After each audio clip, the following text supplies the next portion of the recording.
В зимнем сумраке, окутывающем уссурийскую тайгу, царило волшебное спокойствие, как будто сама природа замерла в ожидании чего-то важного и удивительного.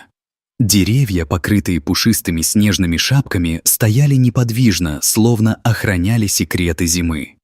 Старый охотник Семен Пахомыч и его верная лайка Тайга направлялись к своей избушке, предвкушая те летние дни, когда свежие ягоды и цветы будут наполнять лес.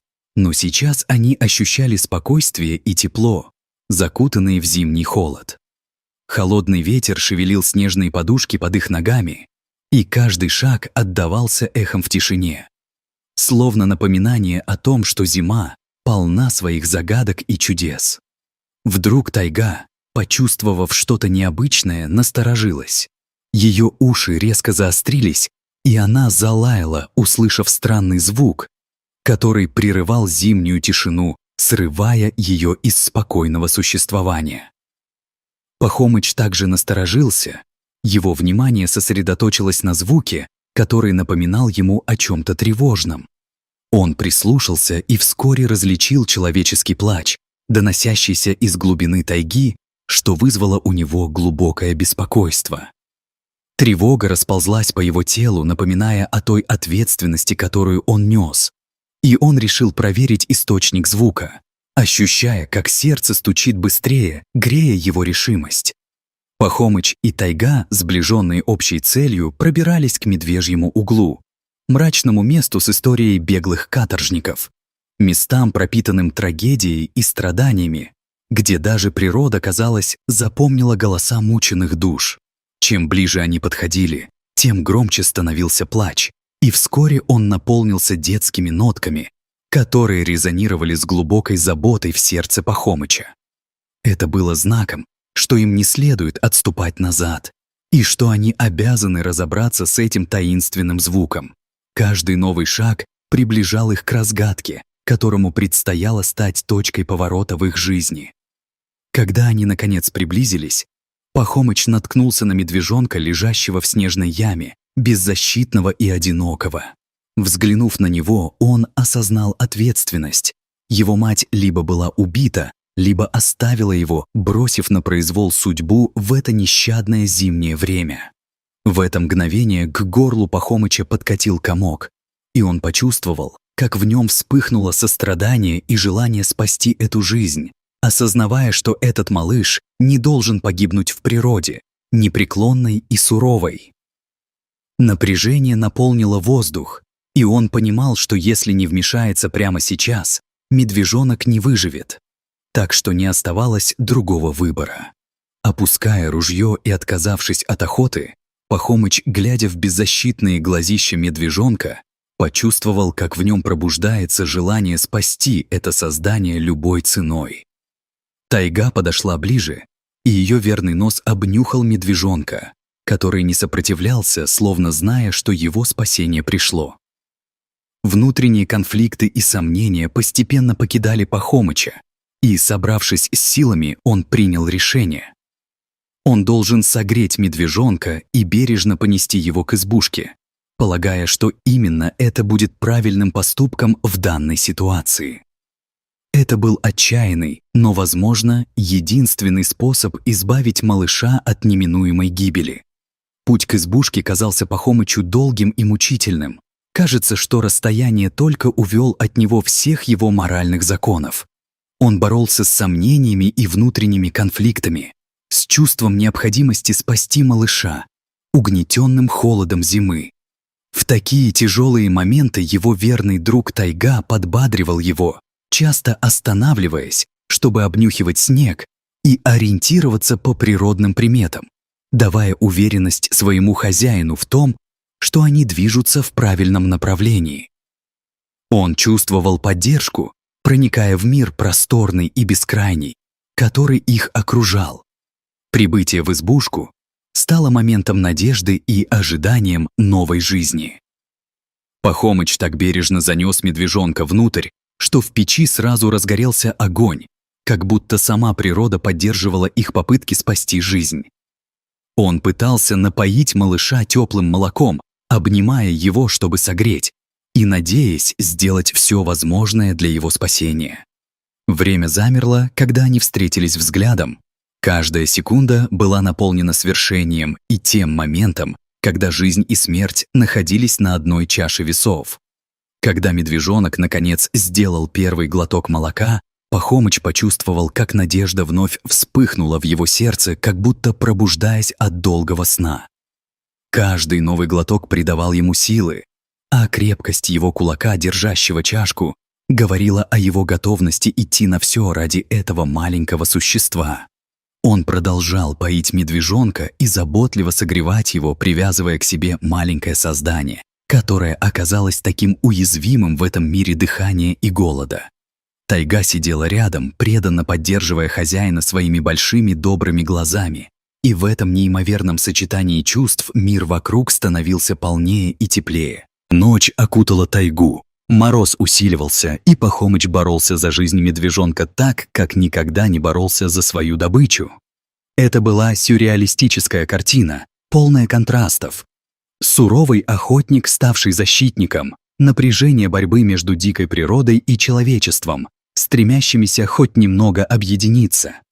Этот момент показался ему странно знакомым, в то время как каждый вздох милого создания наполнял его душу светом, теплом и, возможно, надеждой на лучшее.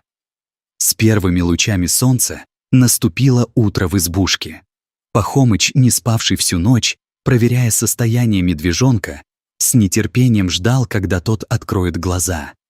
И когда, наконец, медвежонок проснулся и раскрыл свои глазки, словно пробуждаясь от многолетней спячки, Пахомыч улыбнулся с облегчением и безмерной радостью.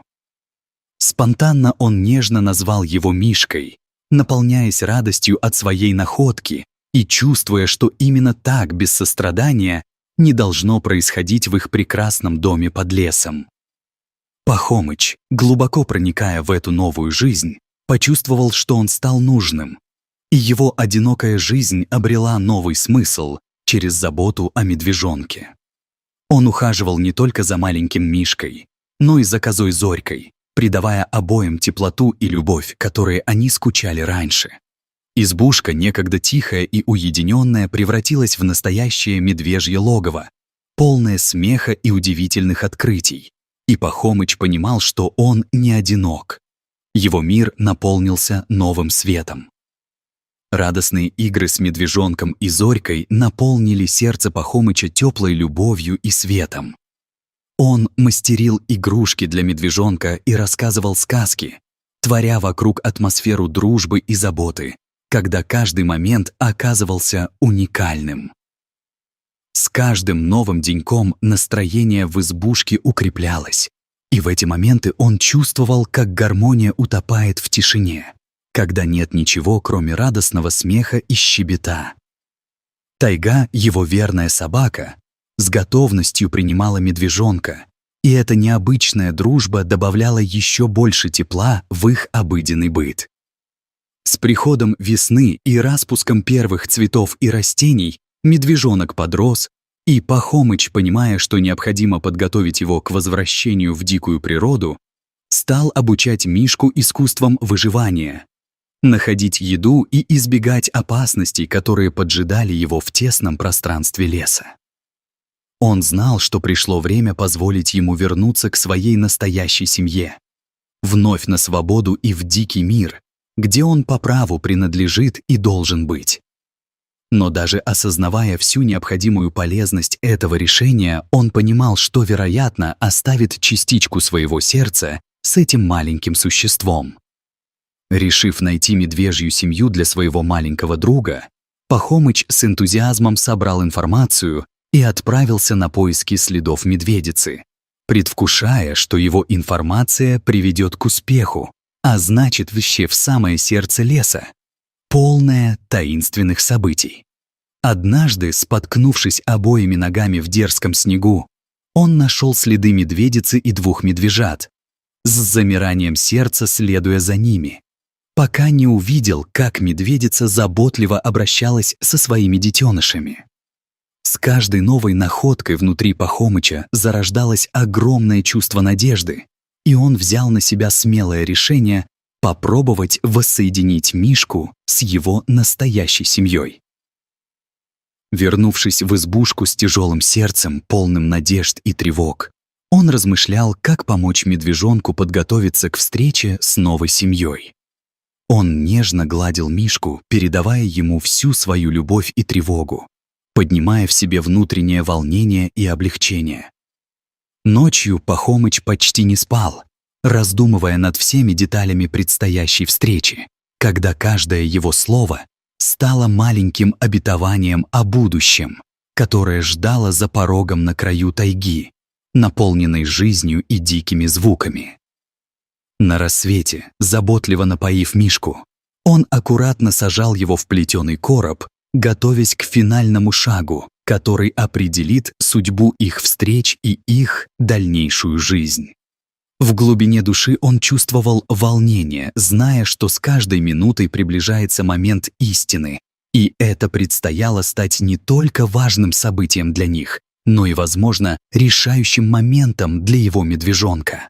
Опасаясь за маленького друга, Пахомыч взял ружье для самозащиты и отправился в путь, оставляя тайгу дома, зная, что ему необходимо защитить то, что было ему дорого. Путь к берлоге оказался долгим и трудным. Каждая неровность и засохшая ветка делали его усилия более напряженными. Пахомыч шел осторожно, стараясь избегать ненужных звуков, заботливо передвигая ноги по хрустящему снегу и прислушиваясь к каждому шороху вокруг. Когда он, наконец, добрался до поляны, оставил короб с Мишкой и укрылся в зарослях, старательно подбирая все возможные укрытия, чтобы дождаться появления медвежьего семейства. Чувство ожидания пробивалось сквозь его осторожность, и каждый новый звук заставлял его сердце биться быстрее. Долгожданный момент пришел, когда он заметил, как медведица и медвежата вышли на поляну, наполняя воздух трепетными звуками. Веря в силу любви, Пахомыч открыл короб, и медвежонок, осознавая, что настало время, медленно вышел наружу. Ветерское волнение ощутила и сама медведица. Немного настороженно, но с интересом смотрела на эту незнакомую ситуацию. Она заметила чужака и встала на лапы, готовая защитить своих детенышей, и Пахомыч на секунду замер, готовый вступиться за своего маленького друга, понимая, что все дело может быть серьезнее, чем он думал. Однако медведица неожиданно остановилась, обнюхивая Мишку, будто понимая, это тот самый, кого она ждала, вероятно, своего потерянного ребенка. Смело подойдя к медведице, медвежонок осмелился следовать за ней, и как только это произошло, в воздухе повисло чувство надежды. Все трое медвежат начали весело играть между собой, наполняя лес звуками счастья и радости, и Пахомыч почувствовал прилив уверенности, как будто что-то важное произошло в его жизни. И это не могло быть зря. Прошло время, и Пахомыч старел физически. Но его глаза оставались ясными и полными жизни, наблюдая за миром вокруг себя. Мишка вырос в могучего медведя, и у него появилась своя семья. Медведица и Мишка иногда приходили к избушке Пахомыча, создавая ощущение тепла и ностальгии в ее стенах, и Пахомыч, зная, что они счастливы, чувствовал себя частью чего-то большего, чем просто жизнь в лесу. Однажды, когда Пахомыч умер тихо во сне, его соседи хоронят его, а медвежонок с семьей прощаются с любимым человеком в последний раз. Медвежий рев становится эпитафией для Пахомыча, частью его вечной жизни среди диких животных. И каждый раз, вспоминая о том маленьком медвежонке, он вновь и вновь знал, что это тот миг, когда две жизни встретились, и обе стали лучше и полнее. Несмотря на его отсутствие, Пахомыч возвращается в избушку, чувствуя пустоту и понимание, что он подарил Мишке шанс на действительно полноценную жизнь. Тайга, его верная спутница, утешает его, и Пахомыч понимает, что Мишка теперь дома, как и он сам. Этот момент ориентации и понимания своей истинной природы наполнял его душу спокойствием, и он осознавал, что каждый из них заслуживает счастья, которое они взращивали друг в друге. Первые дни после расставания с медвежонком были тяжелы для Пахомыча, как будто он потерял частичку себя, которая всегда была рядом. Он больше не ходит на охоту и становится мягче, его жизнь меняется на глазах. Вспоминая покойную жену, он становится более сострадательным, и покой, который он чувствует, раскрывает в нем новые горизонты, где он может быть рядом с теми, кто нуждается в его любви и теплоте. Теперь он проводил больше времени в лесу, наблюдая за птицами, собирая грибы и ягоды. Эти моменты помогали ему увидеть красоту природы не только как охотника, но и как друга, который пускает корни в свое окружение. Он осознавал, что даже в одиночестве у него есть связь с дикой природой, которая по-прежнему притягивала его внимание и сердце. Иногда он приходил к распадку, где оставил Мишку, и наблюдал за его ростом, наполняясь гордостью за свое решение и осознавая, что это правильно – отдать его семье.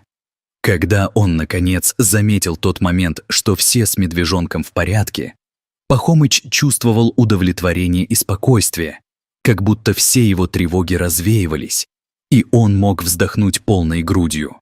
Он знал, что поступил правильно, подарив медвежонку семью и будущее с надеждой на грандиозную жизнь.